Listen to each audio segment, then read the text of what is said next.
Vocês acreditem ou não, eu já gravei esse vídeo inteiro, deu 19 minutos de gravação e o microfone estava desligado.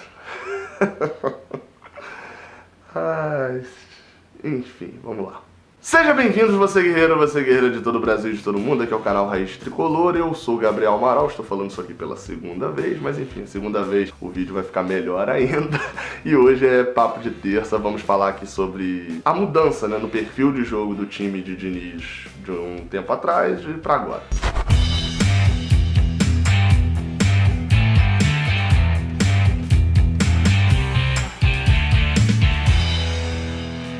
Não se esquece de o like aqui embaixo, ó, vem aqui embaixo, coloca o like, ó.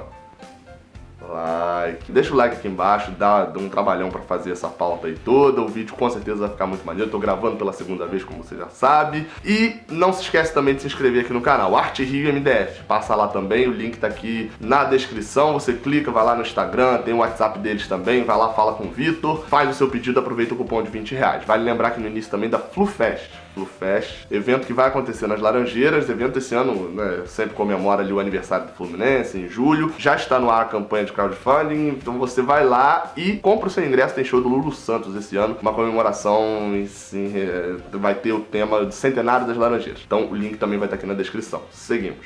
Logo após a vitória contra o Grêmio, eu gravei um vídeo aqui falando sobre imediatismos, né? Como a gente o Fernando Diniz, que era o demônio, vira Deus de uma hora pra outra. E aí eu falei sobre isso, sobre imediatismo na torcida, e revendo esse vídeo me senti a necessidade também de gravar outro fazendo uma análise do time pré-Grêmio e do time pós-jogo contra o Grêmio, porque eu vi algumas diferenças significativas. Vale lembrar que eu cobro muito aqui o trabalho de Fernando Diniz, porque eu acredito muito nesse trabalho, gosto muito, então eu quero que ele continue, não quero que caia por causa de erros sucessíveis, né? Enfim, a gente não tem algo pra reclamar de Fernando Diniz desde janeiro. Tudo que a gente vem reclamando, passa 1-2 meses reclamando, ele conserta, então vamos confiar. Eu coloco aqui o jogo contra o Grêmio, né, como essa virada de chave, porque antes desse jogo o Fluminense tinha um problema e um setor normal, e após esse jogo o Fluminense resolveu esse problema e o setor normal se tornou um problema, né? Vou explicar melhor. 5 jogos ali desde o jogo contra o Grêmio, né, tanto pra frente quanto pra trás, pra mostrar qual é esse problema e qual é essa solução aí que foi encontrada. O Fluminense pré-jogo contra o Grêmio tinha uma dificuldade muito grande na criação de jogadas e principalmente na finalização das jogadas. Os 5 jogos aqui que eu peguei pra abordar são Luverdense, Santa Cruz no Maracanã, Santa Cruz no Arruda, Goiás no Maracanã e contra o Santos na Vila Belmiro. Nesses 5 jogos, um padrão ali meio que se repete, que é o padrão ofensivamente falando de muitas chances criadas. Desses, talvez o Luverdense seja o distante aí, porque o Fluminense, enfim, teve aquele campo alagado e era um outro tipo de jogo, mas os outros 4 foram, assim, uma quantidade razoável de chances criadas e na maioria delas desperdiçadas. Os gols que o Fluminense fez nesse período foram de bola aérea, né, o gol de Pedro, o gol contra o Luverdense também, né, o primeiro gol, a cabeçada do Johnny Gonzalez, se eu não me engano, também, e alguns gols muito mais por criação e deficiência do outro time, como a pressão que o Fluminense fez do lado direito contra o Santa Cruz e meteu 2-0 rápido. Só que a tônica também foi os gols perdidos. A gente vai lembrar de vários contra o Santa Cruz, lá no Arruda, inclusive o Luciano perdendo cara a cara com o Anderson. Enfim, a gente perdeu vários gols e esse era um grande problema do Fluminense, perdia muitos gols e tinha dificuldades de abrir o placar. Ou seja, esse era o problema. O Fluminense estava chegando no limite de se tornar aquele time estéril que todo mundo sempre criticou o Fernando Diniz, que é o toquinho para um lado e para o outro. Por outro lado, na defesa, a gente tinha uma defesa um pouco mais segura como sistema, né? A gente dificilmente tomava gol de tabela e etc. O sistema de Fernando Diniz ali funcionava ali atrás, só que os gols aconteciam mais em falhas individuais. A gente vai lembrar aqui, né, o gol contra o Santa Cruz lá no Arruda, ele sai de uma bola aérea e de uma bola defensável de Rodolfo. Nesse mesmo jogo, o Ayrton tinha perdido uma bola na entrada da área e Augusto bateu no travessão. E aí eu preciso reforçar isso. A gente tem que lembrar do jogo, não é lembrar só do que resultou em gols também não, né? Porque contra o Goiás, por exemplo, 2 lances do Goiás cara a cara por falhas individuais. individuais. O gol não saiu por uma falha individual, mas, enfim, o sistema estava ruindo nesse sentido por causa das peças, dos jogadores. Ou seja, o que eu quero dizer com isso? A gente tinha um domínio, na maioria das vezes, dos jogos, né? Desses jogos aí, o único que a gente não pode dizer que dominou foi contra o Santa Cruz lá na Arruda, mas aí era um jogo com contexto de mata-mata, etc. Mas a gente tinha um domínio meio fake, porque a gente dominava, mas não matava o jogo. E aí a gente dominava, até ali com um pouco de agressividade, etc. E aí o time adversário precisava de um erro para poder abrir o placar e acabar o jogo, como foi o que aconteceu com o Santos, que ele abriu o placar, fez 1-0, depois, logo depois, no outro erro de Bruno Silva, ele fez o 2-0. Enfim, contra o Goiás, contra o Santa Cruz mesmo lá no Arruda, precisou apenas de um gol para poder desmoronar o time do Fluminense. E como eu falei, nesse tempo a gente tinha um time que até criava jogadas, só que para criar era muito refém de Everaldo. A galera sempre fica na discussão, né? Everaldo era o único que tinha um contra um muito bom. Eu falei isso aqui várias vezes no canal. Ele tinha um contra um muito bom e a galera depositava nele todas as esperanças de criação, às vezes, do Fluminense, quando o outro time estava fechado, porque ele tinha o poder de abrir as defesas. Só que, quando você deposita a sua confiança num só jogador, você fica refém de uma boa atuação dele. Obviamente que Everaldo não é Lionel Messi, então ele tem dias que ele tá bem, dias que ele tá mal. Everaldo era vilão ou era o salvador da pátria. E além de tudo, às vezes a criação dele ia pra linha de fundo e quando cruzava faltava um centroavante nato ali pra empurrar essa bola pra rede.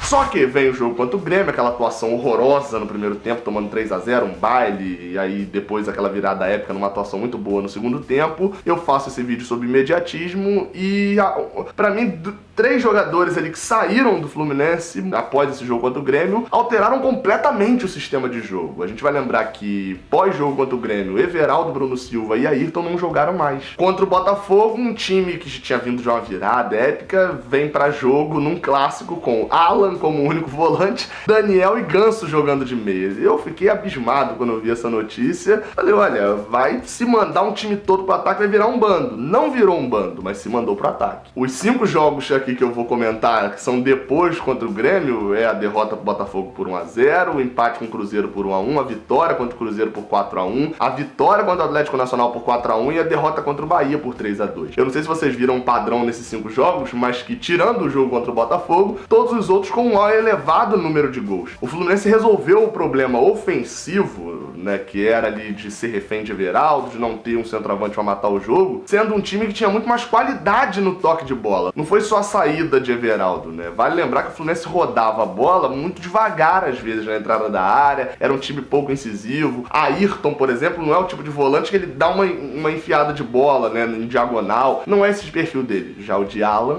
o Fluminense se tornou um time mais incisivo, com muito mais qualidade de bola no pé, se tornou um time que poucas vezes perde a bola na entrada da área. Vale dizer que isso, depois disso, eu me lembro só contra o Cruzeiro, propriamente ali, obviamente falando de jogadores de linha, né? Contra o Bahia teve o caso de Agenor ali. Mas enfim, o Fluminense se tornou um time em que ele tem muito mais qualidade na saída de bola, principalmente na saída de bola do meio de campo pra frente, e não do meio de campo pra trás. Até porque do meio de campo pra trás não mudou ninguém ali, né? Gilberto, Nino, Matheus Ferraz e Caio Henrique. E nesse jogo contra o Botafogo a gente já ficou impressionado disso, né? Um time que tinha uma transição muito rápida, saía rápido, e que se não fosse Gatito Fernandes, o número de chances desperdiçadas que a gente teve, foram mais de 20 finalizações, acho que foram 17, 20, um negócio desses finalizações. Contra o Botafogo, a gente tinha saído com um resultado melhor, só que, como eu falei, o Fluminense tinha um problema e ele consertou esse problema. A gente vai ver como ele consertou. E ele tinha um setor que estava normal e agora virou um problema, que era a defesa.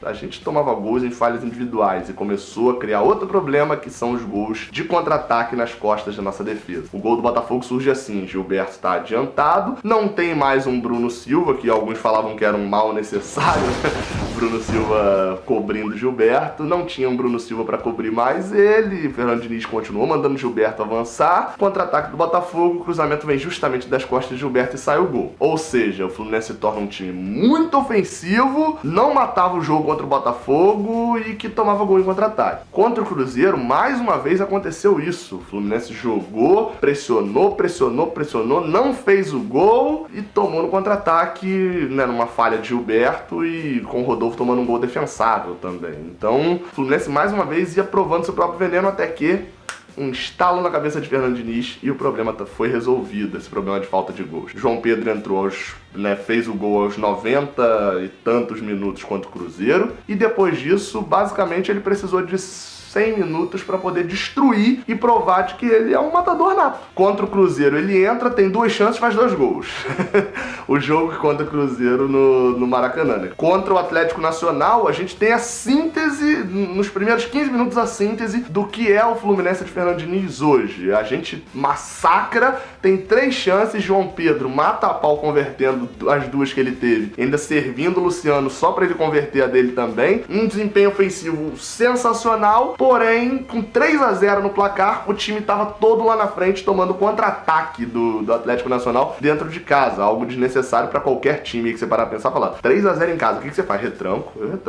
Fernando Diniz não fez isso. A gente toma um contra-ataque, Gilberto chega atabalhoado, faz o pênalti e a gente acaba tomando um gol, mas a pressão depois adianta, porque a gente faz o 4º, poderia ter feito o 5º, o 6º e o 7º. Enfim, eu gosto desse perfil. O Fluminense consertou um problema, consertou o problema ofensivo. Então não desmancha esse problema ofensivo. Não tira Alan, não pode tirar e desmanchar essa resolução ofensiva. Porém, tem que começar a ver que algumas peças já não são tão necessárias como era antes. Se a gente for ver, hoje eu apostaria num Igor Julião no lugar de Gilberto. Eu não tenho mais tanta certeza da titularidade de Gilberto. Considerando que a gente tá jogando com o Ganso ali meio que de segundo volante, Daniel de armador, tem o Johnny por um lado, o Luciano por outro lado, o João Pedro, tem um time bem ofensivo, o Alan sai bastante. A gente não precisa de um lateral direito que vá até o fundo tanto igual o Gilberto vai. O Caio Henrique não avança tanto igual o Gilberto avança, né? Então talvez a gente seria mais interessante testar o Julião ali, segurar um pouco mais, não botar o Julião tão ofensivamente, enfim, tentar de alguma forma consertar esse número de contra-ataques que a gente toma, porque é óbvio que o Fluminense não vai ter uma defesa perfeita e um ataque massacrante, não tem como. Para isso teria que gastar rios de dinheiro. Porém, é possível a gente equilibrar um pouco mais o time, né? Não precisa fazer 4 gols todo jogo, mas também não precisa tomar gol todo jogo. Contra o Bahia, por exemplo, nesse domingo, foi mais um que a gente tomou a abertura do placar ali pro Bahia, num lance de contra-ataque. Contra-ataque que a gente não precisava estar tomando naquele momento. Ou seja, sou a favor desse esquema de Fernando Diniz totalmente. Se tiver que escolher entre jogar do jeito que jogava antes e jogar do jeito que tá jogando agora, ou seja, jogar do jeito que jogava antes, um pouco mais estéril na frente, mas mais garantido lá atrás. E jogar agora, né? Vai pra cima igual o malucão, mas deixa espaço. Eu prefiro muito mais o malucão.